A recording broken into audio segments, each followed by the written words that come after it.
네, 5월은 가정의 달입니다. 가정이 왜 중요하냐? 우리가 지금 세상은 점점 발달해서 챗GPT, AI 시대에 정신을 차릴 없을 정도로 많이 발전하고 있습니다. 그런데 아무리 발전해도 사람의 생명을 만들 수는 없습니다. 하나님이 천하보다 귀한 사람의 생명은 가정을 통해서 만드십니다. 하나님께서 부모를 통해서 결혼을 통해서 사람의 생명을 창조합니다. 그래서 참 생명에 대한 신비가 놀랍습니다. 생명의 신비. 모든 생명체는 신비로움을 가지고 있습니다. 식물의 생명이나 동물의 생명이나 사람의 생명이나. 근데 그 중에서 최고로 귀한 것이 바로 이제 온 천하를 주고도 바꿀 수 없는 바로 사람의 생명을 창조하는 것은 국가에 맡긴 것도 아니고 어떤 세상에 맡긴 것도 아니고 가정에 맡긴 겁니다. 가정에. 그래서 가정이 너무너무 중요합니다. 시편 22편에 보면은 한번 보겠습니다. 시편 22편 9절 10절에 보면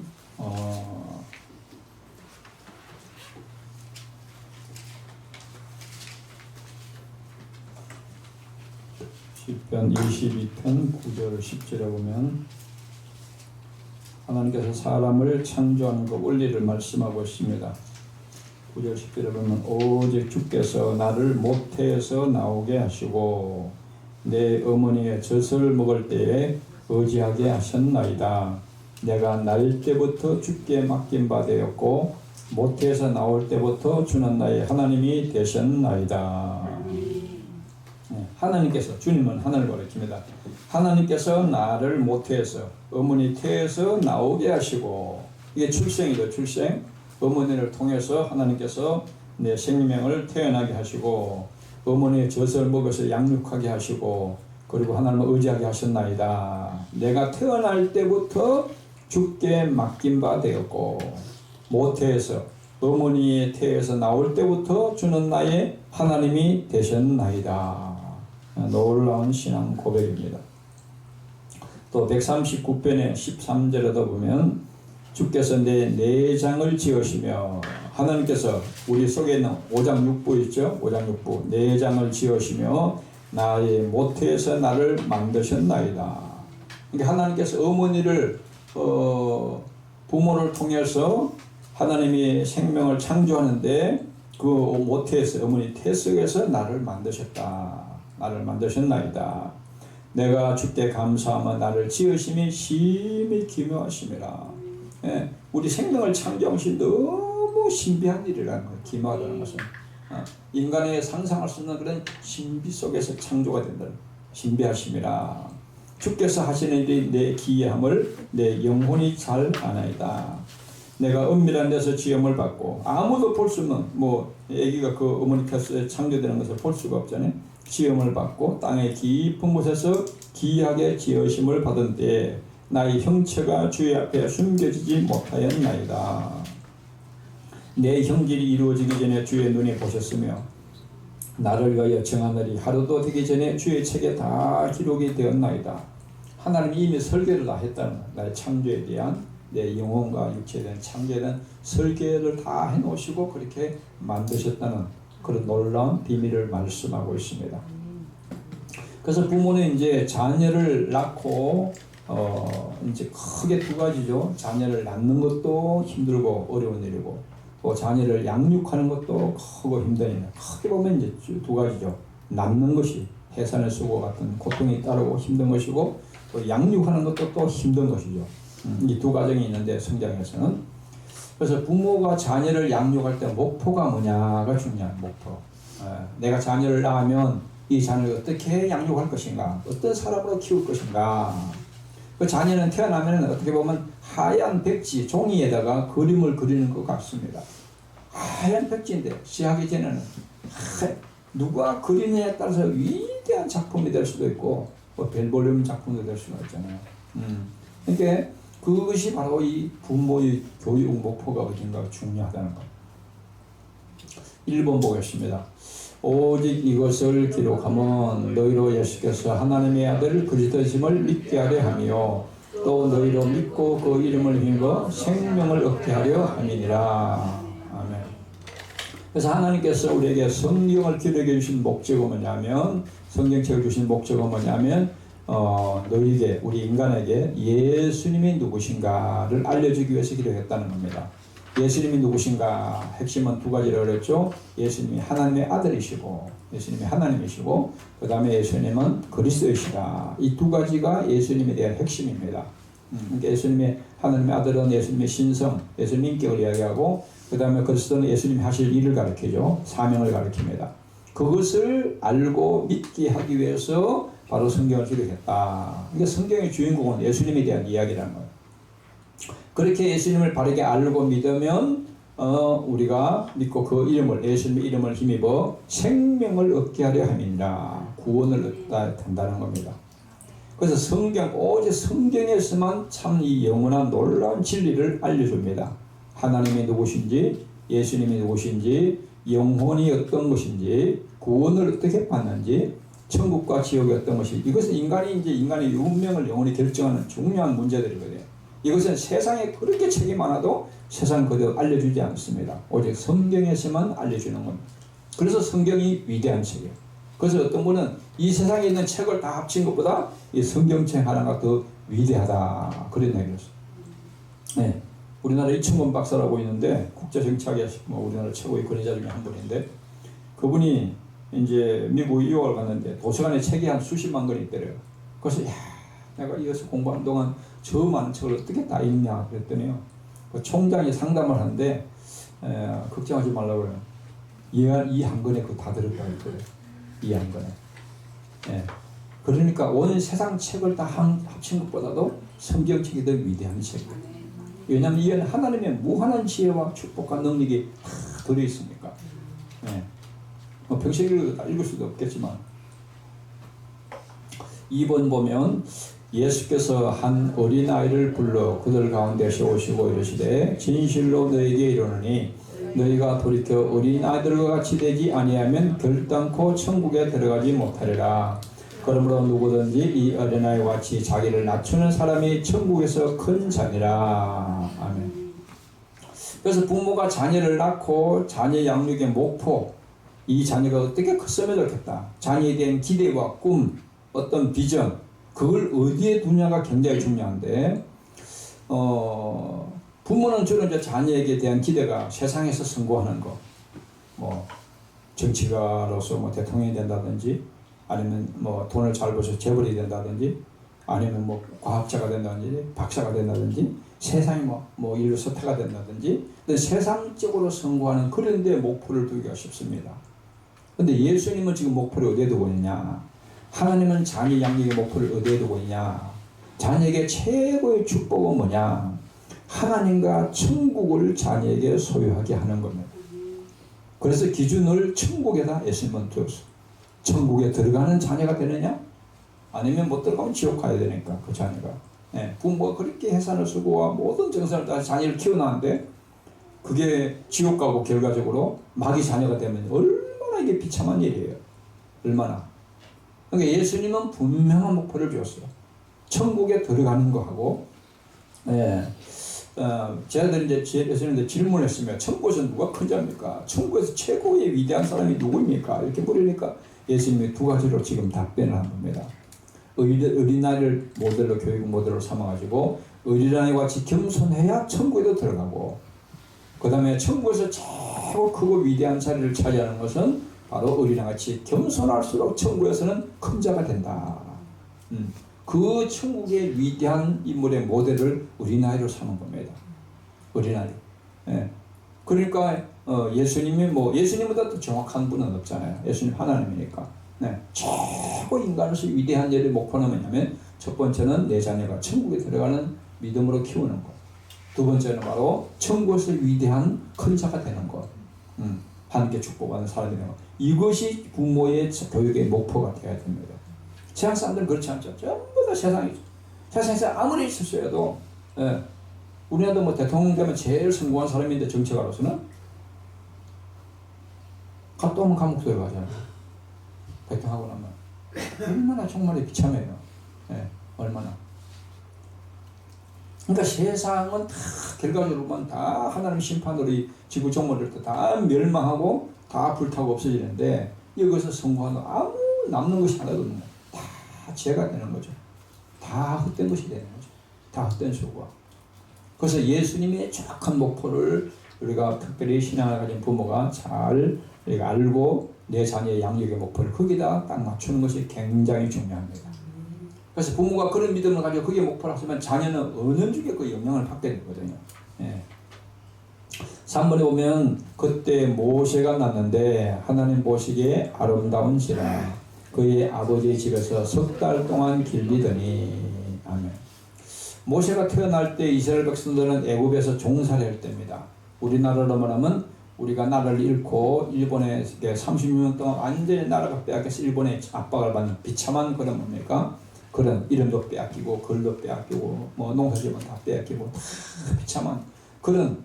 그리고 또 특별히 그때보다 더 심한 것이 뭐냐면 남자는 낳으면 다 죽이라 그랬어요. 남자는 낳으면 남자 아이를 낳으면 다 죽이란 말이에요. 예. 그런 아주 비참한 시대에 모세가 태어났는데 그런데 하나님 보시기에 모세가 아름답다. 이 말이 뭐냐면 원래 하나님의 형상대로 지음받은 그 모습을 가지고 모세가 태어났다는 겁니다. 이게 외모가 연예인같이 잘생겼다 그런 말이 아니고 하나님 보시기에 모세가 가장 아름다운 사람으로 태어났다. 그래서 그 부모가 너무 잘생겨가지고 이게 남자를 죽여야 되는데 몰래 석 달을 키우잖아요. 몰래. 근데 애기가 클수록 막 울음소리가 엉악 커지니까 도저히 숨길 수가 없어요. 숨기 들통나면 부모도 다 죽어야 되니까 가정이 다 몰살돼야 되니까 그렇게 하다가 이제 도저히 키울 수가 없으니까 이제 나일강에다 이제 조그만 이제 그걸 만들어가지고 애기를 낳고 나일강에 물에다 띄우잖아요. 세상 말하면 운명을 맡기는 겁니다. 하늘의 운명을 맡기는 거죠. 그런데 바로의 공주가 거기서 목욕하다가 그 아이를 갖고 공주 그 궁궐에서 최고의 위대한 그 궁궐에서 모세가 원수인데 그 원수의 품 안에서 모세가 양육이 되잖아요. 엄마 품에서 하나님께서 놀라운 방법으로 인도를 하시죠. 그래서 내가 부모가 그렇게 해산을 수고해서 낳고 키운 자녀가 사람 보기에 세상 보기에 아무리 훌륭해도 결과적으로 사탄의 도구로 쓰임받는 것이고 결국 지옥을 사람으로 만드는 것밖에 안 되는 거예요. 예, 천국 백성이 안 되면. 그래서 구약에 보면 성경에 보면 한 40명 이상의 사람들 왕들이 나오는데 이스라엘 역사에 보면 열왕기서 같은 데 보면 왕들이 나오는데 그 왕들 보면 항상 하나님 보실 때 두 가지죠. 예, 하나님 보시기에 악했더라. 하나님 보시기에 좋았더라. 이 두 가지인 거예요. 그래서 열왕기상 21장 20절에 보면 아방이 아무리 왕이면 왕은 정치가 최고로 기시한 거죠. 그런데 하나님 보시기에 악했더라. 그렇게 된 거예요. 하나님 보시기에 악하면 그럼 결국 지옥 자식이 되는 거고 그리고 지옥의 운명이 되는 것이고 그리고 마귀 자녀가 되는 거예요. 이게 얼마나 비참하게 내가 낳은 자녀가 마귀 자녀가 되고 지옥 백성이 된다면 이게 얼마나 비참한 일이에요.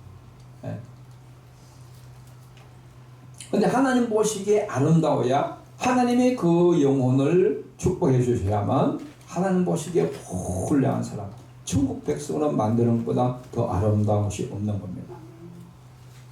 이게 원래 창조의 원리잖아요. 4번 보면 하나님이 자기 형상 곧 하나님의 형상대로 사람을 창조하시되 남자와 여자를 창조하시고 하나님이 그들에게 복을 주시며 하나님이 그들에게 이르시되 생육하고 번성의 땅에 충만하라 땅을 정복하라 바다의 물고기와 하늘의 새와 땅에 움직이는 모든 생물을 다스리라 하시니라. 아멘. 그러니까 하나님 보실 때 가장 훌륭한 사람의 기준이 뭐냐? 하나님의 형상을 닮는 거예요. 하나님을 닮은 사람을 낳고 양육하는 것이 하나님이 인류에게 최초의 부모에게 아담과 하와 주신 사명입니다. 그러니까 사람에게 가장 중요한 것은 하나님의 복을 받는 겁니다. 하나님의 복을 받고 하나님의 형상대로 닮아가는 것. 그래서 이것은 예수님을 통해서만 가능한 거예요.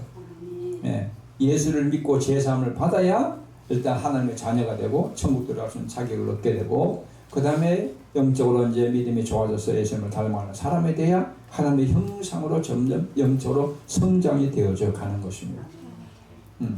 그러니까 불신자들은 이런 걸 전혀 알 수가 없어요. 아무리 내가 신앙적으로 훌륭한 자녀를 키워도 결국 갖다 마귀 자녀로, 마귀 도구로 쓰임받는 거예요. 결국 지옥 백성을 만드는 것밖에 안 되는 거예요. 그러니까 이거 알면 얼마나 비참한 일이에요. 통탄한 일이죠. 통탄한 일. 예? 세상에 이보다 더 악한 일이 없어요. 내가 예를 들어서 내 자녀를 훌륭하게 공부도 잘하고 뭐 운동 잘하고 키워놨는데, 예? 나쁜 친구 따라가가지고 깡패 뭐 그 소속이 되고 깡패가 됐다 그러면 이거 얼마나 비참한 일이에요. 예? 영재를 볼 때는 그것보다 더 비참한 거예요. 더 비참한 거예요. 그게 왜 그러냐? 원인이 왜 그러냐? 5번에 보면 아담 안에서 모든 사람이 죽은 것 같이 그리스도 안에서 모든 사람이 삶을 얻으리라. 그래서 아담과 하와를 통해서 온 인류가 태어났는데 아담과 하와가 범죄하고 나서 하나님께 사형 선고를 받고 나서 모든 인류가 그 후손으로 태어나기 때문에 아담 안에 그 계보에 아담의 족보에 있으면 모든 사람이 결국 죽음의 족보예요. 죽음의 족보. 그래서 창세기 5장에 보면 아담 족보가 있는데 전부 다 낳고 죽었더라. 끝은 다 죽었더라. 900년을 살든 뭐 1000살 가까이 살든 다 결국 죽음으로 건너면 그건 뭐냐? 결국 심판으로 가고 지옥으로 가는 겁니다. 그런데 영혼이 살 길이 열렸는데 그리스도 안에 들어오면 예수님을 믿고 예수님 안에 들으면 모든 사람이 삶을 얻으리라. 영원히 또 사는 길이 열려 있다는 겁니다. 그래서 에스겔 18장 4절을 보면 범죄하는 영혼은 죽으리라 그런 말씀입니다. 범죄하는 영혼이 다 죽은 상태로 인간은 태어나는 육체의 생명을 가지고 태어나지만은 영적으로 볼 때는 하나님과 다 끊어진 상태로 영적으로 죽은 상태로 하나님께 저주받은 상태로 그렇게 모든 인류가 태어나는 겁니다. 아담의 범죄 때문에. 이걸 이제 원죄라고 그랬죠. 우리가 공부했죠. 원죄.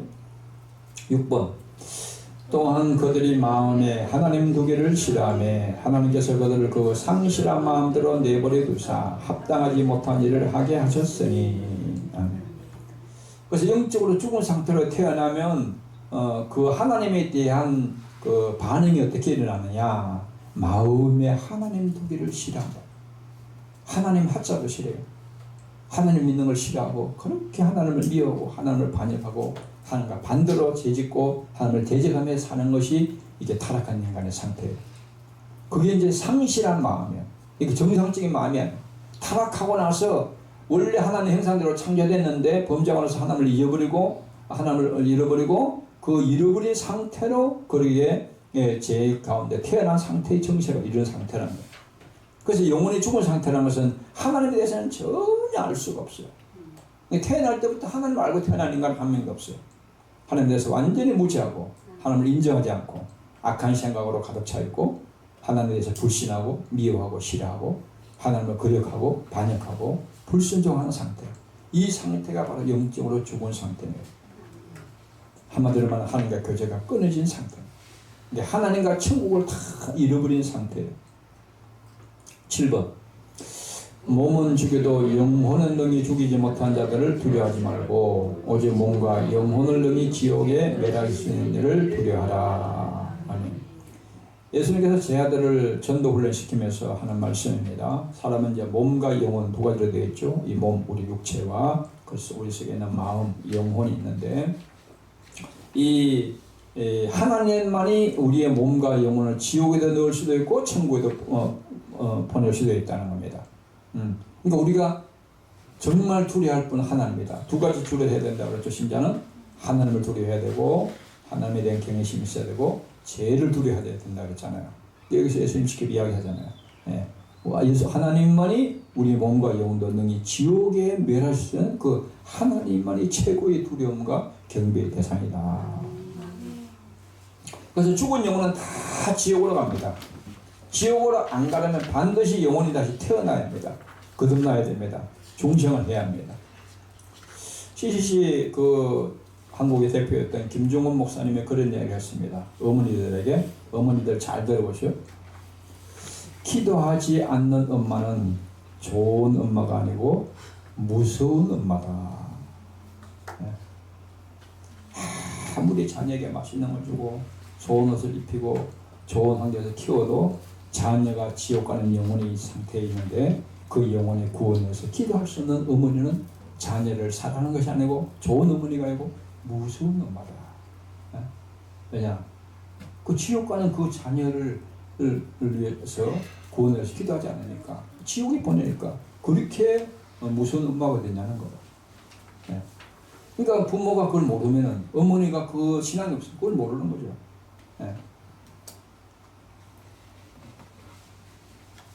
그러니까 반대로 말하면 기도하는 어머니가 가장 훌륭한 어머니인 거죠. 8번에 예수께서 대답하여 이르시되 진실로 진실로 내게 이르노니 사람이 거듭나지 않으면 하나님 나라를 볼 수 없느니라. 아멘. 그래서 다 아담의 원죄로 말미암아 영혼이 죽은 상태에서 하나님과 끊어진 상태에서 태어나기 때문에 반드시 다시 거듭난다는 것은 거듭, 우리가 반복할 때 한 번 하고 두 번 할 때 거듭한다 그러죠. 두 번을 이야기합니다. 두 번. 그러니까 사람은 두 번 태어나야 된다는 거예요. 그러니까 몸은 어머니로부터 한번 태어났는데 다시 우리 영혼이 죽은 상태로 태어났기 때문에 이 영혼이 다시 한번 태어나야 된다. 그래서 부모가 자녀에게 첫 번째 최고의 관심과 기도 제목은 뭐냐면 이 자녀가 거듭나기 위해서 끊임없이 기도해야 됩니다. 끊임없이. 거듭나야 천국 백성이 되고 하나님 자녀가 되고 마귀의 자녀에서 구원을 받게 되는 것이기 때문에 가장 중요한 기도 제목은 첫 번째 내 자녀가 거듭났는가. 그것을 가장 중요하게 생각하고 기도하면서 계속 그것을 양육하면서 확인을 해야 돼. 확인을. 점검을 해봐야 돼. 정말 내 자녀가 거듭났는가. 9번에 보면 영생은 곧 유일하신 참 하나님과 그가 보내신 자 예수 그리스도를 아는 것입니다. 그러니까 거듭난다는 것은 뭔가 영생을 얻은 것은 거듭난 자가 이제 영생을 얻게 되는데 구원받게 되는데 그래서 자녀에게 예수님과 하나님을 알게 하는데 최고의 중요성을 둬야 돼. 하나님과 예수님을 알고 믿어야 영혼이 거듭나는 거니까요. 그래서 그것은 성경 교육이죠. 성경 교육. 10번 하나님이 세상을 이처럼 사랑하사 독생자를 주셨으니 이는 그를 믿는 자마다 멸망하지 않고 영생을 얻게 하려 하심이라. 아멘. 하나님이 죄인인 인간들을 사랑해가지고 다시 죽음에서 지옥에서 멸망해서 건지기 위해서 독생자 예수님을 보내주시는데 이는 그를 믿는 자마다 예수님을 믿는 자마다 멸망하지 않고 영생을 얻게 하려고 보내셨다는. 그러면 예수님을 안 믿으면 다 멸망한다. 멸망. 다 멸망의 인생이야. 예수를 믿어야만 유일하게 멸망해서 구원을 얻고 영생을 얻는 겁니다. 그러니까 자녀에게 예수님에 대한 믿음을 심어주도록 그것을 위해서 가장 중요하게 생각하고 기도해야 한다는 거죠. 그 다음에는 11번 한 사람이 순종하지 아니함으로 많은 사람이 죄인 된 것 같이 한 사람이 순종하심으로 많은 사람이 의인이 되리라. 한 사람, 이제 인류의 대표자 아담을 가리키는 건데 앞에 있는 한 사람은 아담을 가리키고 뒤에 있는 한 사람은 예수님을 가리키는데 온 인류를 대표해서 아담이 하나님께 순종하지 않고 선악과 따먹으로 말미암아 아담으로 많은 그 후손으로 태어난 모든 사람이 다 죄인이 되고 마귀 자녀가 되고 지옥으로 다 지옥 백성이 된 거예요. 그런데 한 사람 예수님이 다시 오셔가지고 십자가에 죽기까지 순종함으로 말미암아 예수 믿는 사람들이 다시 의인이 되고 또 천국 백성이 되고 하나님 자녀가 되시는 놀라운 비밀이 바로 이 순종에 달려있다. 그래서 부모가 먼저 예수님을 잘 믿고 하나님을 잘 믿고 하나님께 순종하는 모범을 보이면서 자녀를 양육해야 됩니다. 자녀는 보고 듣는 것이 가장 큰 영향을 받아요. 그래서 태어났고 제일 먼저 만나는 사람이 부모잖아요. 그래서 부모에게 가장 큰 영향을 받고 그 다음에 유치원이나 초등학교 때 가장 큰 영향, 학교의 선생들이나 친구들 통해서 가장 큰 영향을 받게 됐어요. 12번에 마땅히 행할 길을 아이에게 가르치라. 그리하면 늙어도 그것을 떠나지 아니하리라. 아멘. 그래서 마땅히 행할 길을 하나님 앞에서 올바른 길을 아이에게 가르치라. 어릴 때 가르쳐요. 어릴 때. 그러면 늙어도 그것을 떠나지 아니하리라. 그래서 성경 교육이나 신앙 교육은 어릴수록 좋습니다. 어릴수록. 은혜와 은주도 보면 은혜는 이제 어릴 때 사진을 좀 찍어놨는데 은주는 맨날 사진을 안 찍어놨다고 불만이 많아요. 그런데 뭐냐, 신앙교육은 제가 은주를 더 철저히 시켰어요. 내가 나중에 깨달아가지고 태어날 때부터 엄마 아빠를 안 가르쳤어요. 아멘, 예수님, 하나님, 성령님, 그걸 계속 가르쳤어요. 태어나고 제일 먼저 고백한 말이 아멘이고 할렐루야고 예수님이고 성령. 태어나고 제일 먼저 써본 글자도 예수님, 성령님, 하나님, 성령님, 할렐루야, 아멘. 그걸 내가 점선으로 이렇게 찍고 크게 그거 글이라고 했어요. 이 땅에 태어나가지고 제일 먼저 써. 근데 나중에 알고 보니까 유대인 교육을 그렇게 시키더라고. 유대인 교육. 그때는 그걸 몰랐는데. 그러니까 이 교육이 어릴수록 더 좋습니다. 어릴수록 더 큰 영향을 받아요. 네. 그래서 어릴 때 교육을 잘 시키면 늙어도 그래서 평생 간다는 거예요. 평생. 늙어도 떠나지 않는다는 거예요. 13번. 오늘 내가 내게 명하신 이 말씀을 너는 마음에 새기고 내 자녀에게 부지런히 가르치며 집에 앉았을 때든지 길을 갈 때든지 누워있을 때든지 일어날 때든지 이 말씀을 강론할 것이며. 아멘. 신명기 6장은 이제 이스라엘의 교육 현장과 같습니다. 하나님께서 부모에게 자녀 교육의 사명을 주는데 뭐라고 말하냐, 오늘 내가 내게 명하신 이 말씀은, 오늘 하나님께서 부모에게 명하신 이 말씀을 너는, 부모는 마음에 새기고, 먼저 부모가 하나님 말씀을 마음판에 새기고 그 내 자녀에게 부지런히 그 말씀을 가르치라. 집에 앉았을 때든지 길을 갈 때든지 누웠을 때든지 일어날 때든지 이 말씀을 강론할 것입니다. 시간이 될 때마다 계속해서 반복 교육을 시키라. 반복 교육을. 네. 그래서 성경에 보면 중요한 것일수록 많이 반복이 되어 있고요, 중요한 것일수록 길게 많은 내용이 기록되어 있습니다. 그래서 하나님에 대해서 한 10,000번 이상 이름이 기록됐다고 그랬죠. 10,000번. 하나님이 제일 중요하기 때문에 성경을 한번 전체를 읽으면 하나님 이름을 10,000번을 불러야 성경 한 번을 읽는 거예요. 그만큼 반복을 많이 하고, 또 예수님에 대한 이해가 제일 많잖아요. 중요한 것으로 이야기를 많이 해요. 중요한 것. 그래서 끊임없이 반복 교육이 필요한, 끊임없이. 그래서 유대인들은 한 6,000절, 7,000절 가까이 되는 모세오경을 13세까지 다 암송을 시킵니다. 창세기부터 신명기까지. 한 6,800구절, 한 7,000절까지 가서 암송을 시키니까 이게 얼마나 철저하게 박히겠어요. 암송을 하는 게 사상이 되거든요. 사상. 그건 안 바뀌거든요. 암송. 네.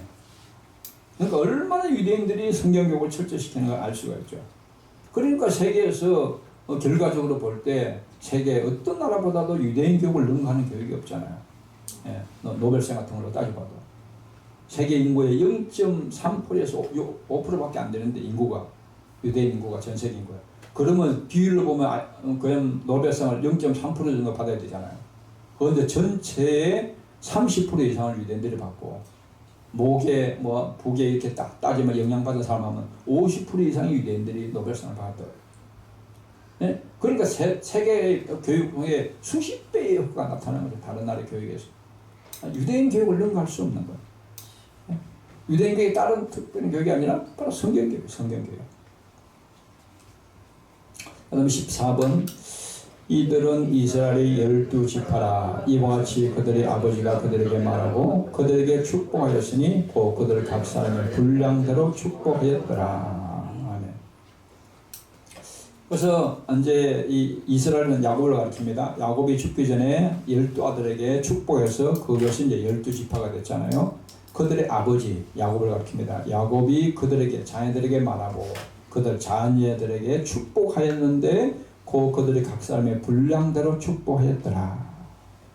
그러니까 그러니까 이제 아브라함이나 이삭이나 야곱이나 이런 특징은 뭐냐면 죽기 전에 다 마지막에 자녀들에게 축복을 합니다. 축복을 하고 유언을 하는데 그대로 이루어져요. 그대로. 그래서 부모에게 놀라운 축복권을 주셨는데, 그래서 부모의 또 사명은 자녀들을 축복하는 겁니다. 자녀들을 축복하는 거예요.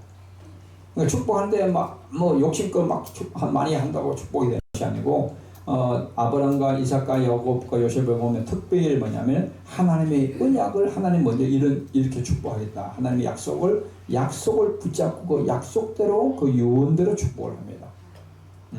그러면 그대로 이루어져. 그래서 부모가 자녀들에게 부모도 믿음이 있는 만큼 자녀를 축복할 수가 있고, 또 자녀들을 믿음을 잘 키워준 만큼 그게 축복이 그럴 수 있기 때문에 각 분량대로 부모가 아무리 크게 축복을 해도 자녀가 믿음이 적으면 그거만큼 못 받는 거예요. 믿음만큼 받는 거예요. 그렇기 때문에 부모도 믿음도 커야 되고 자녀도 믿음을 키워야 되죠. 예. 그 믿음만큼 축복을 하는 믿음만큼. 15번에 아이가 자라며 강하여지고 지혜가 충만해 하나님의 은혜가 그 위에 있더라. 예수는 지혜와 키가 자라가며 하나님과 사람에게 더욱 사랑스러워 하시더라. 아멘. 그래서 우리가 건강하게 어릴 때부터 건강하게 성장하는 것이 굉장히 중요한데, 육체의 건강도 중요하고 또 영혼의 건강도 중요한데, 예수님의 성장 과정을 보면 아주 이것이 정상적으로 성장을 볼 수가 있습니다. 예수님이 육체도 잘 건강하게 잘 자라고 또 영적인 지혜가 충만했다. 예수님은 지혜와 키가 자라가며 하나님과 사람에게 더욱 사랑스러워 하시니라. 하나님의 사랑을 풍성히 받고 하나님 은혜가 충만히 받으면서 성장했다는 거예요. 예. 이것이 건강한 인격체로 성장하는 데 중요한 비결입니다.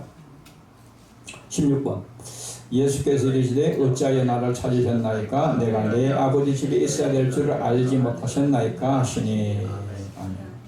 성경에 나오는 모든 위대한 인물들의 특징은 바로 성전에서 교회에서 하나님의 은혜와 사랑을 받으면서 성장하는 사람들입니다. 그래서 진짜 위대한 축복의 사람이 되려면 자녀를 교회에서 성장시키는 것이 제일 중요해요. 그래서 일주일에 주일학교 한번 교회 갖고 예배 드리고 6일 동안 세상에서 그냥 세상 교육 받고 한다고 훌륭한 믿음을 차리기가 너무 힘든 거예요. 너무 힘들어요. 그래서 동일교회라고 충청도에 가면 아주 벌판에다 지은 교회가 있는데, 그 교회는 뭐냐? 일주일 내내 애들이 교회 와서 살게 만들어요. 예. 교회 오면 방과 교사들이 쫙 서고 공부 다 시키고, 예. 전부 일주일 내내 교회에서 살도록. 그러니까 보고 듣는 모든 것이 일주일 내내 그냥 그 하나님 안에서 은혜 안에서 성장하니까. 그러니까 학교 가서 공부를 하는데 일주일에 한 번씩 가서 공부하고 하루 가서 공부하고 6일 동안 쉬고, 그럼 실력이 붙겠어요? 네? 운동을 하는데 내가 아무리 천재적으로 축구에 재능이 있어도 일주일에 하루 하고 6일 동안 푹 쉬고 하루 연습하고 훌륭한 선수로 자라겠어요? 네? 얼마나 사람은 교육에 투자하는 만큼 그만큼 그대로 되는 거예요. 그대로. 네. 그러니까 한 사람이 얼마나 성경에 보면 깊이 죄인이고 깊이 타락했습니까? 태어나는 모든 사람이 원죄로 말미암아 머리부터 가까지 다 이게 악으로 가득 차 있는 거예요. 악으로. 그것을 다 빼내고 그것을 다 죄악으로 물들은 생각부터 마음부터 이 습관부터 다 이걸 빼내고 하나님으로 다 치우려면 얼마나 많은 교육이 필요하겠어요. 얼마나 많은 교육. 그러니까 예수님이 3년 동안 제가도 훈련시켰지만은 시간적으로 제가 계산해 보니까 3년 동안 26,280시간입니다. 몇 시간이요? 예수님 3년 동안 합숙 훈련했잖아요. 3년 곱하기 365 곱하기 8 24시간 하면 26,280시간입니다. 근데 제가 학교에서 공부하는 부잣집에서 살아갖고 아무 걱정 없이 그냥 대학원까지 부모가 유치원부터 해갖고 20년 동안 교육하는 시간 대충 계산해 보니까요, 한 25,000시간 나와요. 25,000시간. 그러면 20년 동안 교육시킬 그런 시간을 예수님이 3년 동안 그보다 더 많은 시간을 투자한 거예요. 그러니까 그만큼 훈련을 그 정도 받아야 예수님 시간이 남아 돌아서 그렇게 제하더라고 맨날 돌아다니면서 그렇게 말씀 알겠어요?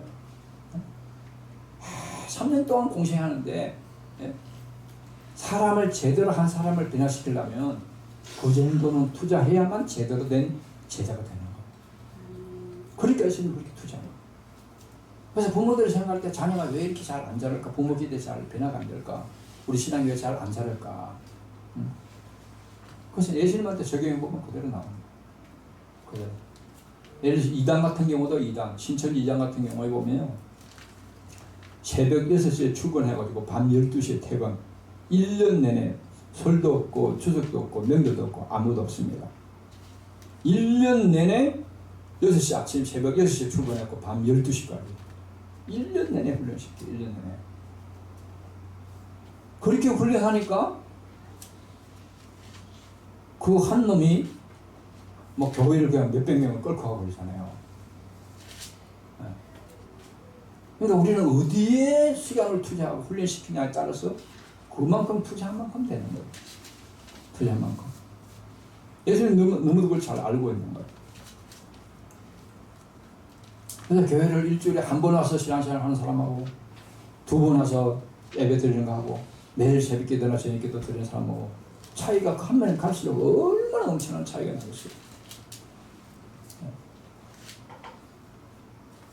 신약시대에 그렇게 성령 충만이 받은 사도도 다 2번씩 날마다 집에서 한번 예배 드리고 성전에서 예배 2번씩 매일 했다잖아요. 매일. 신약시대도. 구약에 보면 아침 상번제가 2번, 아침 저녁 제사가 매일 2번씩 있어요. 1년 내내. 네. 그러니까 왜 그렇게 하나님께서 우리가 세상 살아가는데 바쁜데 왜 그렇게 교회 와서 많이 그렇게 하라고 그러겠어요? 하나님께 은혜 받고 영향을 받는 것이 훨씬 더 좋고 위대하기 때문에 그런 거예요. 네. 세상에 첫날보다 주의 전에 하루 있는 것이 잡사오니 그러듯이요. 그래서 이 부모로서 자녀를 양육할 때 어디다 목표를 두고 자녀를 양육해야 되는가 하는 목표가 분명하게 세워지고 정립이 돼야 자녀의 방향을 제대로 앞길을 인도할 수가 있습니다. 방향을 제시할 수가 있습니다. 그런 축복이 또 모든 성도들 가정에 임하기를 주님으로 축복합니다.